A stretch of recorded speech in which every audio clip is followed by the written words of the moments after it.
চাঁদের মাটিতে তৈরি হবে পারমাণবিক কেন্দ্র। চীন রাশিয়ার সঙ্গে হাত মেলালো এবার ভারত। বিস্তারিত জানাবো, তার আগে বলে রাখি, আপনি যদি আমাদের চ্যানেলে নতুন হয়ে থাকেন তাহলে অবশ্যই চ্যানেলটি সাবস্ক্রাইব করে দিয়ে যাবেন। আসুন জেনে নেওয়া যাক বিস্তারিত। আগামী 1 দশকের মধ্যেই চাঁদের মাটিতে গড়া হবে গবেষণা কেন্দ্র। তারই আগাম প্রস্তুতি সেরে রাখতে চায় রাশিয়া ও চীন। আর এই বিশাল কর্মকাণ্ডে চির প্রতিদ্বন্দ্বী চীনের সঙ্গে হাত মেলাতে প্রস্তুত ভারতবর্ষ। চাঁদের বুকে যৌথ ঘাঁটি গড়ে তুলতে ইতিমধ্যেই হাত মিলিয়েছে দুই বন্ধু দেশ চীন এবং রাশিয়া। চাঁদে নিরবচ্ছিন্ন বিদ্যুৎ সরবরাহের কথা মাথায় রেখে রাশিয়া ও চীন 2035 সালের মধ্যে চাঁদের বুকে পারমাণবিক চুল্লি তৈরির পরিকল্পনা করেছে।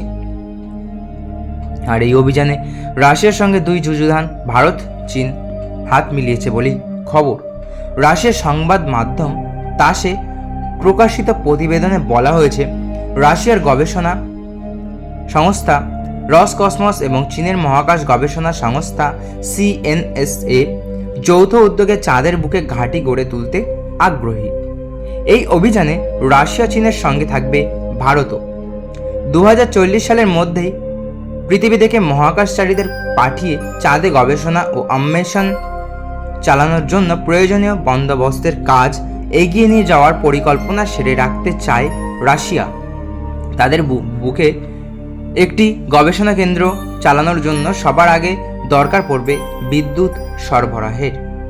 চাঁদের বুকে নিজস্ব ঘাঁটি গড়ে তুলতে পারমাণবিক চুল্লির বিকল্প নেই, কারণ পৃথিবীর হিসাবে চাঁদের দিন থাকে টানা 14 দিন, আর টানা 14 দিন থাকে রাত।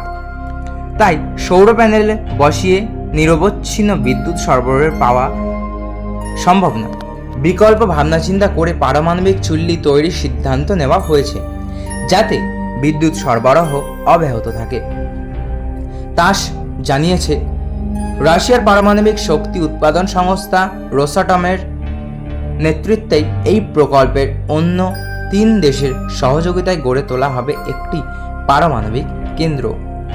এই কেন্দ্রটি 500 কিলোওয়াট পর্যন্ত বিদ্যুৎ উৎপাদন সম্ভব হবে বলে সংস্থার প্রধান অ্যালেক্সেই লিখাচেভ জানিয়েছেন। চাঁদের বুকে পারমাণবিক চুল্লি গড়ে তোলা মোটেই সহজ কাজ নয়, তবে রাশিয়া জানিয়েছে স্বয়ংক্রিয় পদ্ধতিতে ওই কার্য সম্পন্ন করা সম্ভব হবে। নির্মাণ কার্যে মানুষের প্রয়োজন পড়বে না। আমেরিকার মহাকাশ গবেষণা সংস্থা নাসাও এর আগে জানিয়েছিল, কয়েক বছরের মধ্যে তারা চাঁদে পরমাণু বিদ্যুৎ তৈরির সংস্থা স্থাপন করতে চলেছে। বিভিন্ন সংবাদ মাধ্যম সূত্রের খবর, নাসা ইতিমধ্যেই চাঁদে তাদের 2025 সালের আর্টেমিস 2 মিশনের জন্য প্রস্তুত। তারাও 41 কোটি টাকা খরচা করে সম্ভাব্য পারমাণবিক কেন্দ্র কোথায় তৈরি করা সম্ভব তার গবেষণা বরাদ দিয়েছে কয়েকটি সংস্থাকে। 2026 সালের সেপ্টেম্বরে আর্টেমিস 3 মিশন পাঠানো হলে নভোচারীরা চাঁদের দক্ষিণ মেরুতে অবতরণ করবে।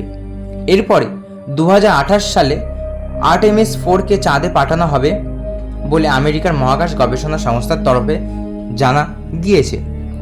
2021 সালে চীন এবং রাশিয়া একটি চুক্তি করে।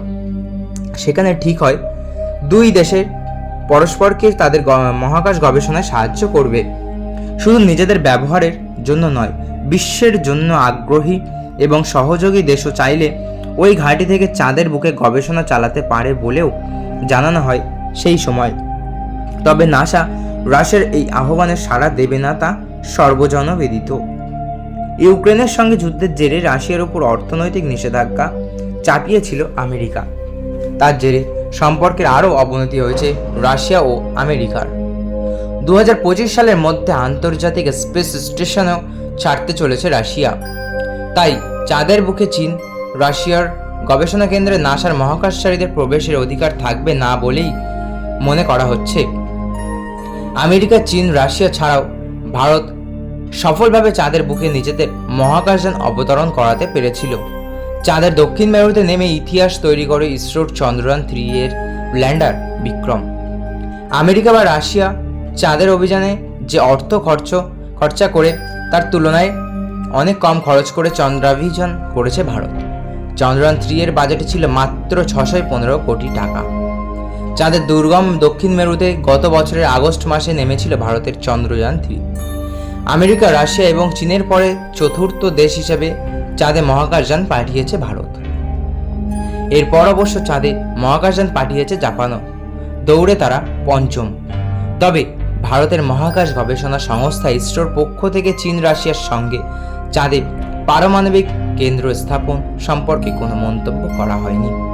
তো বন্ধুরা, এই ছিল ভিডিও। আশা করি ভালো লেগেছে। ভালো লাগলে অবশ্যই একটি লাইক করবেন এবং আপনার কি মতামত কমেন্ট বক্সে অবশ্যই জানিয়ে যাবেন। ধন্যবাদ।